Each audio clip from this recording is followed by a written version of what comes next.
मुंबई में दिवाली से पहले गरीब बच्चों की मनाई गई दिवाली। स्कूली बच्चों को मुफ्त में दिया गया शिक्षा का सामान, जिसमें नोटबुक और स्कूल बैग, पेंसिल से लेकर सभी सामान शामिल थे।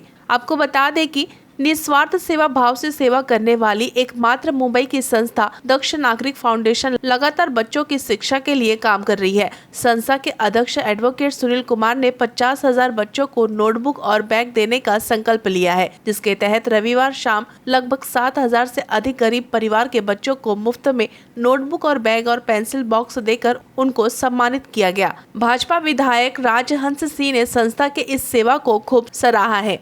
राजहंस सिंह ने बच्चों को बुक, बैग, पेंसिल बॉक्स देकर उन्हें सम्मानित किए गए एडवोकेट सुनील कुमार को बताया कि दक्ष नागरिक कॉलेज बनाना मेरा लक्ष्य है। जब तक नहीं बन जाता तब तक हमारे परिवार में किसी का जन्मदिन नहीं मनाया जाएगा।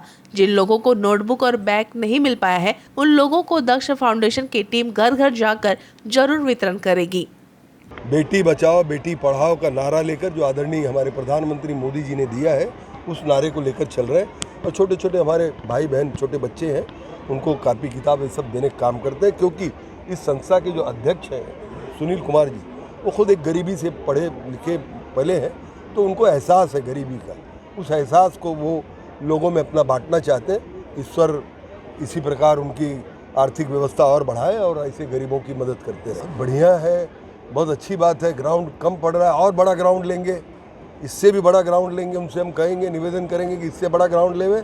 और इसी प्रकार सभी हमारी छोटी छोटी बच्चियों को, जो बहनें हैं, उनको इस प्रकार से मदद करने का। युवा की अपनी एक सोच है और युवा अपने सोच के साथ ही आगे बढ़ता है। फाउंडेशन बहुत ही अच्छा काम कर रहा है। व्यक्तिगत मैं क्या कहूँ, फाउंडेशन मैं देख रहा हूँ, मैं दूसरे कार्यक्रम में आया हूँ और मैंने इसीलिए उनसे कहा कि इस प्रकार की अगर आपका फाउंडेशन सेवा करता रहेगा तो सरकार की तरफ से जो मदद फाउंडेशन को लगेगी, निश्चित तौर से हम सभी लोग करेंगे। कुछ इंस्पायरिंग लोगों, देखिए, अगर गलती आप खुद करके खुद सीखना चाहते हैं तो कर लीजिए, अगर आप दूसरे की गलती से सीख लेना चाहते हैं तो सीख लीजिए।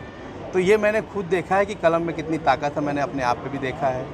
आप भारतीय संविधान में हैं, डेमोक्रेसी में हैं, आप डेमोक्रेसी देखिए, आप सबसे सर्वोच्च पदों पे देखिए, इस कलम ने ही वहाँ पहुँचाया है। ना उनका कोई बैकग्राउंड था और ना उनके पीछे कोई ताकत थी, ये कलम की ताकत थी, माँ सरस्वती थी, उसी के दम पे आज हम सब आगे बढ़ रहे हैं। और मैं बेटी पढ़ाओ बेटी बचाओ का मेरा जो सबसे बड़ा मोटिव ये है कि मैं खुद, इसका सबसे बड़ा दर्द ये है कि जिस वर्ग से मैं आया हूँ, वहाँ पे एक प्रॉब्लम ऐसा होता है कि लोग बच्चियों को न पढ़ा के बेटों को पढ़ाते हैं और बच्चियों से काम कराते हैं। और जब वो बच्चियों से काम कराते हैं तो बच्चियों का एक्सप्लॉयटेशन होता है, डोमेस्टिक वायलेंस होता है, डिवोर्स होता है, फ्रस्ट्रेशन होता है, मोलेस्टेशन होता है, प्रोस्टिट्यूशन होता है।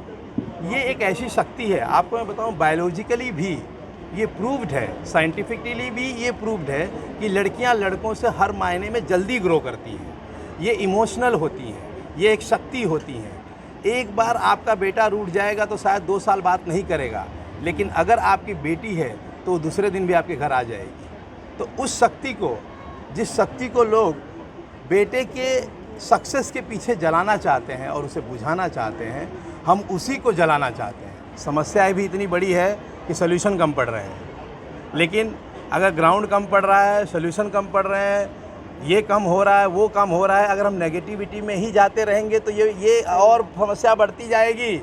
मैं चाहता हूँ हम सब शुरुआत करें, और मैं यहाँ अपने आप को कोई ब्रांड नहीं दिखाना चाहता हूँ। मैं ये बताना चाहता हूँ कि मैं गरीब हूँ, ये गरीब है, इनकी जात और मेरी जात एक है।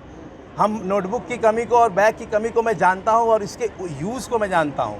मैं चाहता हूँ कि हम सुपर नेचुरलिटी में बिलीव करें, हम कुछ ऐसा करने की कोशिश करें। मैं चाहता हूँ कि और भी लोग इंस्पायर हों, कहीं और 2000 लोगों को बांटें, कहीं 2000 बच्चियों को बांटें। ये बच्चियाँ जिस दिन खड़ी हो गई ना, तो जो आपका यूथ है ना, वो कंप्लीट हो जाएगा।